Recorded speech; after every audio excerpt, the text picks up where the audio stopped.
Breaking news చూస్తున్నాం. హైదరాబాద్ నుంచి రాజేంద్ర నగర్ లో దారుణం జరిగింది. ఒక పబ్లిక్ మీటింగ్ లో కాంగ్రెస్ నేత మక్బుల్ ను హత్య చేశారు. మక్బుల్ పై కత్తితో పొడిచి చంపేశారు అంజాద్ అనే వ్యక్తి. ఆర్థిక లావాదేవీలే కారణమని పోలీసులు నిర్ధారించారు.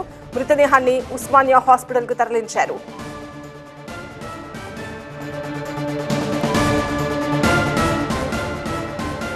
హైదరాబాద్ లో జరిగిన ఒక దారుణ హత్యకు సంబంధించిన బ్రేకింగ్ న్యూస్ మనం చూస్తున్నాం. హైదరాబాద్ రాజేంద్ర నగర్ లో జరిగింది ఈ దారుణం. పబ్లిక్ మీటింగ్ లో కాంగ్రెస్ నేత మక్బుల్ అనే వ్యక్తిని హత్య చేశారు. మక్బుల్ పై కత్తితో పొడిచి చంపేశాడు అంజాద్ అనే వ్యక్తి. ఈ హత్యకు ఆర్థిక లావాదేవీలే కారణంగా పోలీసులు నిర్ధారించారు. మృతదేహాన్ని ప్రస్తుతం ఉస్మానియా హాస్పిటల్ కి తరలించారు. పోలీసులు భారీగా చేరుకున్నారు. ఒక్కసారిగా జరిగిన ఈ ఘటనతో అక్కడ ఉన్న వాళ్ళంతా కూడా ఉలిక్కి పడ్డారు. ఏం జరుగుతుందో కాసేపు ఎవరికి అర్థం కాలేదు. అక్కడ పరిస్థితి అంతా కూడా గందరగోళంగా మారిపోయింది. ఒక్కసారిగా మక్బుల్ అనే కాంగ్రెస్ నేతను కత్తితో పొడిచి చంపేశాడు మరొక వ్యక్తి అంజాద్.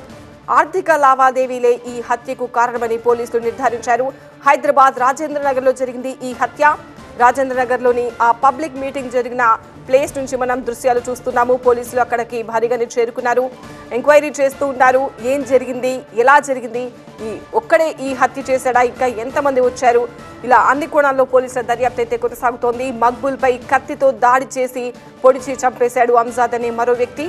ఆర్థిక లావాదేవీలే ఈ హత్యకు కారణమని పోలీసులు అనుమానిస్తున్నారు. ఒక పబ్లిక్ మీటింగ్ జరుగుతోంది. ఆ మీటింగ్ దగ్గర చాలా పెద్ద ఎత్తున జనం గుమిగూడారు. అంత పబ్లిక్ గా, అంత జనం మధ్య కాంగ్రెస్ నేతను అత్యంత దారుణంగా కత్తితో పొడిచి చంపేశాడు అంజాద్ అనే వ్యక్తి. పబ్లిక్ మీటింగ్ లో కాంగ్రెస్ నేత మక్బుల్ హత్యకు సంబంధించిన బ్రేకింగ్ న్యూస్ మనం చూస్తున్నాం. మక్బుల్ పై కత్తితో దాడి చేసి పొడిచి చంపేశాడు అంజాద్ అనే వ్యక్తి. ఆర్థిక లావాదేవీలే ఈ హత్యకు కారణంగా పోలీసులు నిర్ధారించారు. అయితే ఆ ఆర్థిక లావాదేవీలు దేనికి సంబంధించి, ఎంతకాలంగా వీరి మధ్య గొడవలు ఉన్నాయి, ఇవి కేవలం ఇరువురు వ్యక్తుల మధ్య ఉన్న గొడవనే హత్యకు దారితీసిందా, ఇంకేమైనా ముఠా తగాదాలు ఉన్నాయా, ఇంకేమైనా కారణాలున్నాయా, ఇంకా వేరే కోణాలు ఏమైనా ఉన్నాయా అన్న కోణంలో పోలీసులు డీప్గా ఎంక్వైరీ చేస్తూ ఉన్నారు. పోలీసు అధికారులు అక్కడికి చేరుకుని అక్కడ జరిగిన సంఘటనకు సంబంధించి క్లూస్ అండ్ డీటెయిల్స్ సేకరిస్తున్న దృశ్యాలు చూస్తున్నాము.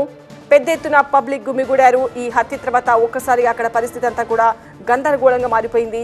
జనమంతా చెల్లాచెదురుగా మారిపోయారు. ఒక్కసారిగా జరిగిన ఈ సంఘటనతో అంతా షాక్ గురయ్యారు.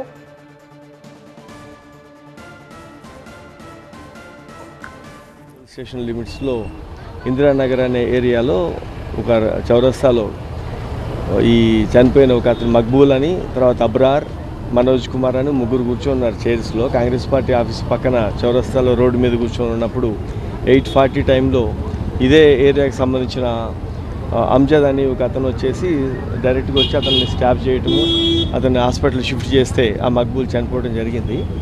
దీనికి రీజన్ ఏంటి అనేది వెరిఫై చేస్తున్నాం ఇప్పుడు. ఈ మక్బూలు 60 ఇయర్స్ ఉంటాయి, అతనికేమో 40 ఇయర్స్ ఉంటాయి. ఇక్కడ లోకల్ వాళ్ళు ఏదో చెప్తారు డబ్బులు పంచాయతీలు ఉన్నాయని, కానీ రీజన్ ఏంటి, యాక్చువల్గా పంచాయతీ ఉంటే ఎందుకు దేనికోసం ఉంది అనేది కూడా ఇంతవరకు వెళ్ళలేదు. అతను అక్యూజ్డ్ కూడా ఇక్కడ ఉన్న ఇల్లు అమ్ముకొని బయటకు వెళ్ళిపోవడంతో టీమ్స్ పెట్టాం. Teams are on the job. ఇప్పుడు ఇమీడియట్గానే అతను అరెస్ట్ చేస్తాం.